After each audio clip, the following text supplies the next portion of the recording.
প্ৰথম 100টা স্বাভাৱিক সংখ্যাৰ যোগফল উলিওৱা। যদি এনেকুৱা ধৰণৰ কুৱেশ্যন দিয়ে তেতিয়াহ'লে আমি এটা সহজ ট্ৰিকৰ জৰিয়তে কৰিম। এই প্ৰশ্নটোত মন কৰিব, যদি স্বাভাৱিক সংখ্যাৰ যদি যোগফল উলিয়াব দিয়ে আৰু 100টাই দিয়ক 50টাই দিয়ক যিমানে সংখ্যা নিদিয়ক কিয় আমি এটাই ট্ৰিক্স ফ'ল' কৰিম, বহুত কম সময়ৰ ভিতৰত আমি কৰিবলৈ যত্ন কৰিম। সূত্ৰটো হৈছে n তাৰপিছত ব্ৰেকেট n প্লাছ 1, ঠিক আছে, এই সূত্ৰটো, ঠিক আছে, এনৰ পিছত ব্ৰেকেট তাৰপিছত n প্লাছ 1/2, ঠিক আছে। সূত্ৰটো মন কৰিবা, এই সূত্ৰৰ জৰিয়তে আমি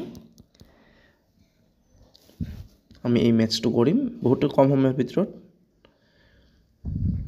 n তাৰপিছত ব্ৰেকেট n প্লাছ 1 আমাৰ হৈ গ'ল এইটো 2। আমি এতিয়া এনৰ মান কিমান পালোঁ? এনৰ মান হৈছে 100, ব্ৰেকেট যিহেতুকে আৰু এটা n আছে তাৰপিছত 100 লিখিব লাগিব, তাৰপিছত যোগ তাৰপিছত 1 আৰু আমি তলত লিখিব লাগিব 2। এতিয়া আমি এইখিনিক যদি আমি যোগ কৰোঁ 100 তাৰপিছত ব্ৰেকেট যিহেতুকে আছে ব্ৰেকেটৰ সলনি পূৰণ হ'ব, তাৰপিছত 100 যোগ 1 ইয়ানি 101 হৈ যাব, ঠিক আছে, নিশ্চয় বুজি পাইছে এইখিনিলৈকে। আৰু তলত থাকিল 2। এতিয়া আমি কাটাকাটি কৰিলোঁ, 2ৰে 100 কিমান বাৰ যায়? 2ৰে 100 যাব 50 বাৰ, ঠিক আছে, আমাৰ 100টো কাটা গ'ল। এতিয়া বাকী কিমান থাকিল? 50 য'ত পূৰণ চিন এডাল আছে, তাৰপিছত থাকিল 101, ঠিক আছে। এতিয়া যদি আমি 50 পূৰণ 101 যদি আমি পূৰণ কৰি দিওঁ তেতিয়াহ'লে আমি কিমান পাম?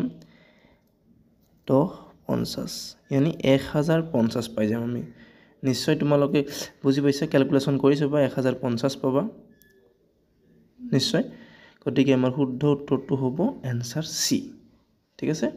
এই ট্ৰিক্সটো ফ'ল' কৰিব, n তাৰপিছত ব্ৰেকেট, ঠিক আছে, n/1/2, ঠিক আছে, নিশ্চয় বুজি পাইছা। এই সূত্ৰটো ফ'ল' কৰিবা, ঠিক আছে। আৰু এবাৰ লিখি দিছোঁ, সূত্ৰটো অকণমান ভালকৈ ডাঙৰ কৰি লিখি দিছোঁ, ঠিক আছে।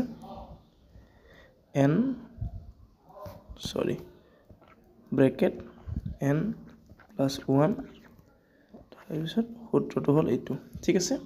এই সূত্ৰমতে ফ'ল' কৰিলে হ'ল।